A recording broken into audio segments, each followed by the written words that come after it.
Bali, rien que le nom, ça fait rêver, pas vrai? On imagine tout de suite la vie parfaite. Un ordi face à des rizières verdoyantes, une liberté absolue. Mais voilà, entre l'image qu'on voit sur les réseaux et la réalité administrative, il y a souvent un fossé. Le but aujourd'hui, c'est justement de construire un pont solide entre ce rêve et la réalité, sans tomber dans les pièges. Alors, voici notre feuille de route. On va commencer par décortiquer ce fameux rêve. Ensuite, on parlera argent, le vrai coût de la vie là-bas. Puis, un gros morceau, les nouvelles règles du jeu légal. Après ça, on verra le mode d'emploi étape par étape pour monter sa boîte. Et on finira par le plus important, comment s'assurer de rester en règle sur le long terme. Bon, c'est parti.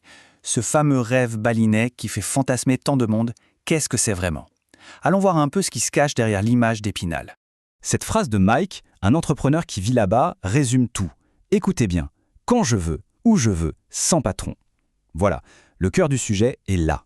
La vraie promesse, ce n'est pas tant de bosser sous les cocotiers, c'est de reprendre complètement les rênes de sa vie professionnelle. C'est une quête de contrôle et d'autonomie. Et concrètement, cette liberté, ça donne quoi? Ça donne ce qu'on peut appeler une carrière portefeuille. Fini le temps où on était juste développeur ou investisseur. Non, aujourd'hui, on peut être tout ça en même temps. Mike, par exemple, y jongle entre le développement de logiciels, la construction de villas, la création de contenu. C'est la fin du salariat à l'ancienne et le début d'une nouvelle ère, l'entrepreneuriat multicasquette. Ok, le rêve est hyper séduisant, on est d'accord. Mais un rêve, ça ne paie pas le loyer. Alors, il est temps de parler argent. Ça coûte combien pour de vrai de vivre cette vie à Bali? Bali, c'est un vrai paradoxe financier. D'un côté, la vie locale est vraiment abordable. Un massage, un plat dans un petit restaurant typique, un trajet en scooter, ça ne coûte presque rien. Mais de l'autre, dès qu'on veut des produits importés ou des services aux standards occidentaux, comme une bonne bouteille de vin ou une école internationale, là, les prix s'envolent et peuvent même dépasser ce qu'on connaît en Europe. Du coup, s'il y a un chiffre à retenir, c'est celui-là, 1 500 € par mois. C'est considéré comme le minimum pour une personne seule qui veut vivre confortablement et surtout en toute légalité. Attention, ce n'est pas un budget pour juste survivre, c'est vraiment la base pour pouvoir construire un projet qui tient la route. Et il faut bien comprendre que ces 1 500 €, c'est pour le quotidien. Par-dessus, il faut rajouter ce que j'appellerais la taxe de l'expatrié, des coûts qu'on oublie souvent, mais qui sont bien là. Le visa, c'est pas gratuit et c'est récurrent. Une bonne assurance santé, c'est juste vital. Et pour ceux qui ont des enfants, le budget école peut devenir complètement fou. Ce sont des dépenses sur lesquelles on ne peut pas faire l'impasse. Le budget, c'est la première montagne à franchir. La deuxième, et elle est peut-être encore plus raide, c'est la loi. Et à Bali, il faut savoir que les règles du jeu ont pas mal changé récemment. La question est donc sur toutes les lèvres. Avec le gouvernement qui multiplie les contrôles et fait la chasse aux faux entrepreneurs, est-ce que c'est encore une bonne idée de se lancer? La réponse est oui, mais ça dépend totalement de la façon dont on s'y prend.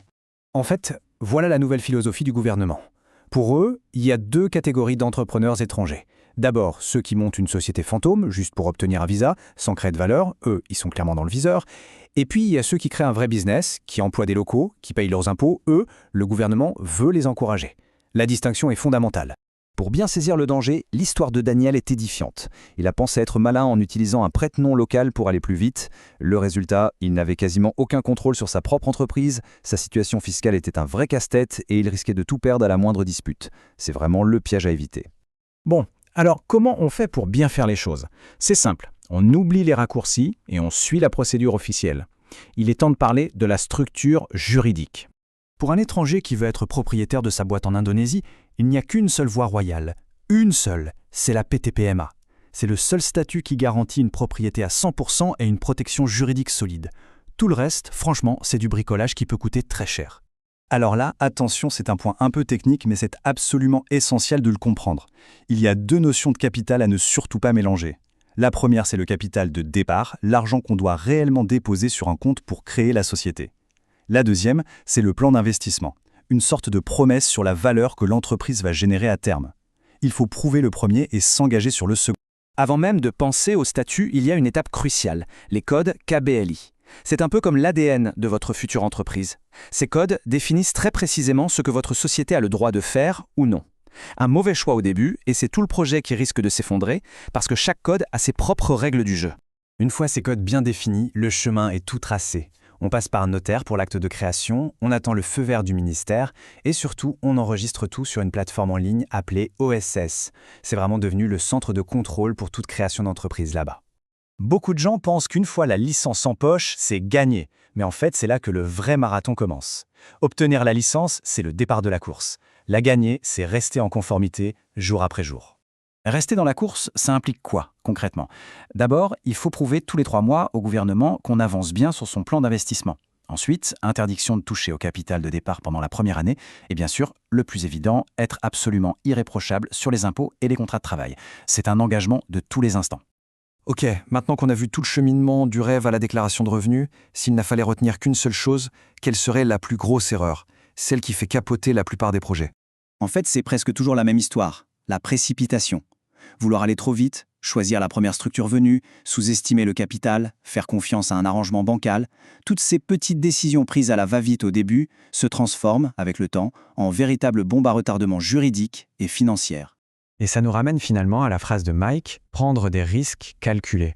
Le rêve baliné, ce n'est pas de fuir la réalité ou les règles, c'est tout l'inverse. On l'atteint en maîtrisant cette réalité, en comprenant parfaitement ces règles, pour pouvoir ensuite jouer avec. La vraie liberté, au fond, ce n'est pas de ne pas avoir de contraintes, c'est de les connaître si bien qu'elles ne sont plus un obstacle.